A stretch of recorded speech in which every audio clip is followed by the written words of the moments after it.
A single flamingo lifts its long bill and paints a ribbon of pink across the glassy lagoon.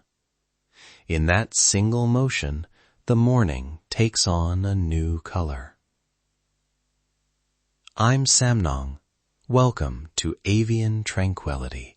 We stand at the water's edge, where the flats hold light like a shallow mirror. The bird's curved neck becomes a painter's stroke. Its foot presses the mud, and the surface shivers with small living things.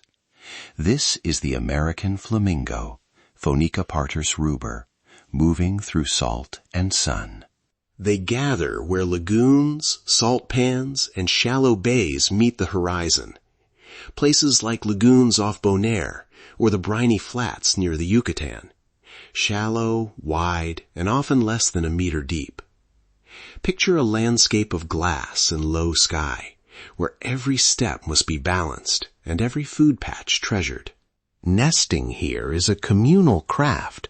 Pairs build little mud cones, nest cups that rise just a few inches above the flats, enough to keep a single chalky egg dry when tides edge in. One bird shapes the rim with its feet, while the other stands guard, shading the egg from sun and spray. The motion is small and steady. There is a quiet choreography to that work. When a chick hatches, it is a soft, gray, downy bundle, awkward, earnest, dependent. Parents feed it crop milk, a rich secretion passed from throat to bill, and the nursery areas can be crowded. Dozens or hundreds of chicks bobbing together beneath watchful adults. There is a protective hush that hums beneath the colony's noise. Life in these flats is shaped by subtle threats. Sudden floods can wash away a cone, changes in salinity can collapse a food patch, and predators lurk at the fringes. Yet resilience here is collective. A dense colony with many eyes and many beaks reduces risk and improves survival for chicks. Community is both strategy and shelter. Now move with me into the shallows, where feeding looks like a quiet ceremony. Flamingos feed in pools, often less than a foot deep, sometimes shallower, and they do it upside down. They bend their bills into the water, pump with the tongue, and use comb-like lamellae to stream tiny crustaceans, larvae, and algae from mud and water. Watch the rhythm. Tongue is piston, water pushed out, prey trapped inside the bill. Amazing. The motion is practiced, economical. Every pump tuned to the density of life in that shallow pool. Color follows food.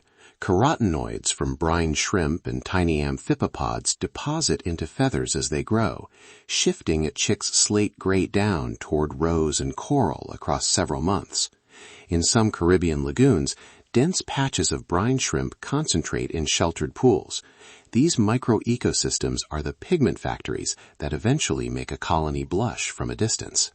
Their daily life moves in slow, repeating rhythms. Low light feeding at dawn, long periods of standing on one leg in the warmth, short flights between feeding patches, and communal rest as the sun lowers. When food shifts, colonies move in pulses, sometimes traveling tens to a few hundred kilometers to find the right salinity and density of prey, linking a patchwork of wetlands along coasts and flats. As the season builds, the lagoon becomes a stage.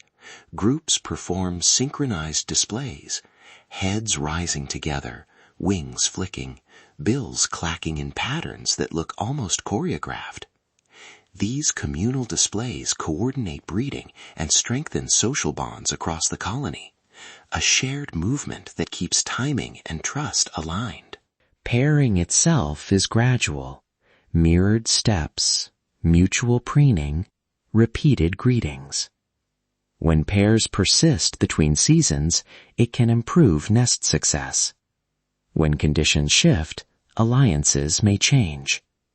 There's tenderness here, but it's also practical. The rituals help distribute effort where it matters most for a chick's survival.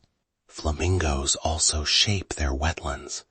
Their stirring of sediment uncovers food for other species and creates microhabitats for invertebrates. Concentrated feeding can alter algae and tiny crustacean distributions, so a flock is both mirror and maker of the lagoon's health. Watch how their motion changes the water's texture, an ecological craft in slow motion.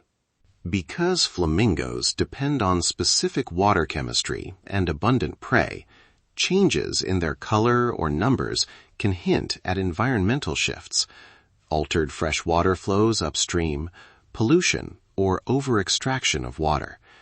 These are signals that invite attention rather than alarm, soft warnings that a system is changing and might benefit from care. Simple, focused actions can make a difference, protecting key wetlands, supporting sustainable water management, reducing runoff and pollution, and backing monitoring projects that safeguard nesting islands all help. If you want a practical step, consider supporting groups like Wetlands International or local wetland trusts. Join a salt flat or shoreline cleanup, or learn where your water flows and how it connects to coastal habitats. Before we leave, imagine a late afternoon, light like honey, a line of flamingos standing in silhouette, reflections nearly perfect on the lagoon's skin.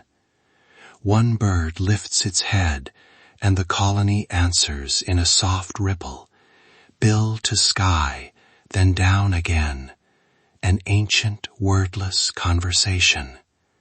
Watch how the world unfolds in that small motion. Whispering.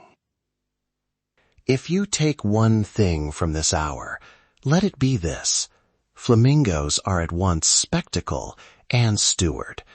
Their color tells a story of tiny organisms and water chemistry, and it reminds us that choices made far from a lagoon can echo here.